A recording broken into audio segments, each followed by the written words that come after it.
Meron palang nagtanong dito si Ate Amy. Tanong, paano mo na-convert sa ating religion na naging Adventist? Hindi ko siya kinonvert na maging Seventh-day Adventist. Kasi nga ayaw ko din dumating sa time na sisihin niya ako. But before that, dun muna tayo sa nung hindi pa kami nagkakilala ni Habi. Yung age ko that time, 21 years old. So, di ba nanghingi ako ng Romanian Adventist ng aking pinsan pero wala siyang kakilala. So, that time, dinasal ko na yung future husband ko. Sabi ko, Lord, kung bigyan mo ako ng mapapangasawa, sana mabait, responsable, kahit hindi siya mayaman, okay lang sa akin. Kahit hindi kami magkaparihas ng religion, basta sumama lang siya sa akin. Palagi ko siyang sinasama every night kapag nagdadasal ako. Hanggang sa nag-chat yung aking pinsan, yun nga, binigay yung Facebook ni Habi. Si Habi po that time is isang Orthodox at ako naman Seventh-day Adventist. Tapos ayun, move forward na tayo doon sa nagkakilala na kami.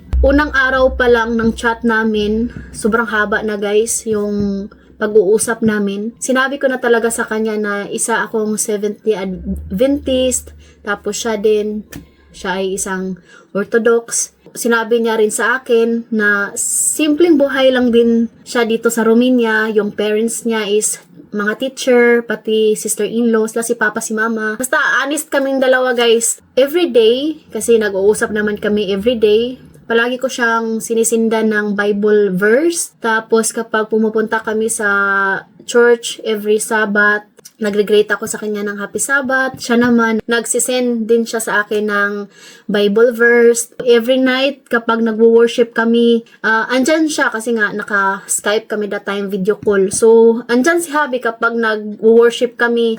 So, sumasali din siya sa amin. Kinakantahan ko palagi si Habi. So, yan yung nagustuhan niya. So, hanggang sa nag-search siya ng church namin sa city kasi nga dito sa village wala. Kailangan naming pumunta sa city para doon kami magsimba. So, naghanap si Habi ng Seventh-day Adventist sa city. Hinanap niya yung pastor doon. Sinabi niya na meron siyang girlfriend na Filipina at pinakita niya rin yung video ko kasi nga that time kumakanta ako ng kanta nila na Romanian song. 27 May, me first time in church. I say to them what I want to do. It was there like a maid only, Friday. In that Tagalinis. he say, come Monday, because Monday is a commission, examination, doctrine and Bible study. I come back Monday. Monday in 30 May, immediately in that 2016. commission, 2016. I answer questions there. I really know. I show to them the laptop with you. They like so much your voice, and they say, "We will help you. We will help you. Bring her here so fast, as fast as possible, because her voice is amazing." Especially Nashu was very amazed. Our godfather, future godfather, about your voice. Monday 30. In that day, Nashu invite me in Sabbath in 4 to go with them. That is your first Sabbath? My first Sabbath, I go with them in another church there. It was there like a big meeting with singers from another province. I show you all the videos I sent. For June. For June. They bring me home. They met also my family. Nashu and Asha, godfather and godmother. And they fix the baptize next Sabbath in 11 June. 11 June. 11 June I baptize. Tinadasal ko na, Lord, bigyan mo ako ng sign na ito na ba talaga. So, nung nag-decide na si Habi na mag Seventh-day Adventist, dun ko na ano talaga ba na siya na talaga. Anong unang Sabat niya, yung kanta na plinay sa simbahan is team song din ng kasal ng aking mga magulang nung kinasal sila.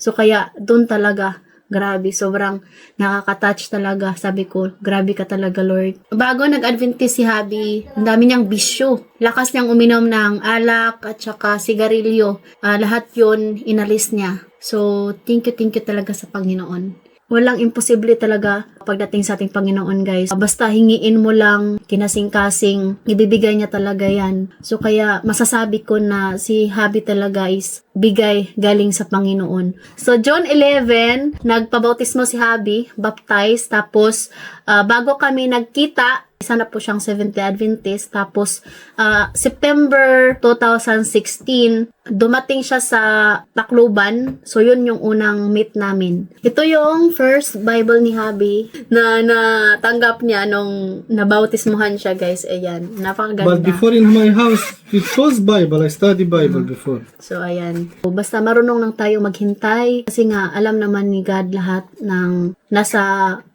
puso't isip natin. So, kaya napaka-thankful talaga ako. Lahat ng dasal ko, lahat ng hiningi ko, binigay talaga ni God na kay Habi talaga. Yan. So, napaka-thankful rin ako sa aking mga binan kasi nga, tinanggap nila si Habi na mag-change religion. So, kaya, thank you din sa kanila. So, that's all, no? Maraming salamat sa tanong. Maraming salamat po kay Ate and shout out na rin sa'yo, Ate Amy. What is that? Dalong Pinis? Dalong Pinis. Maraming salamat and God bless.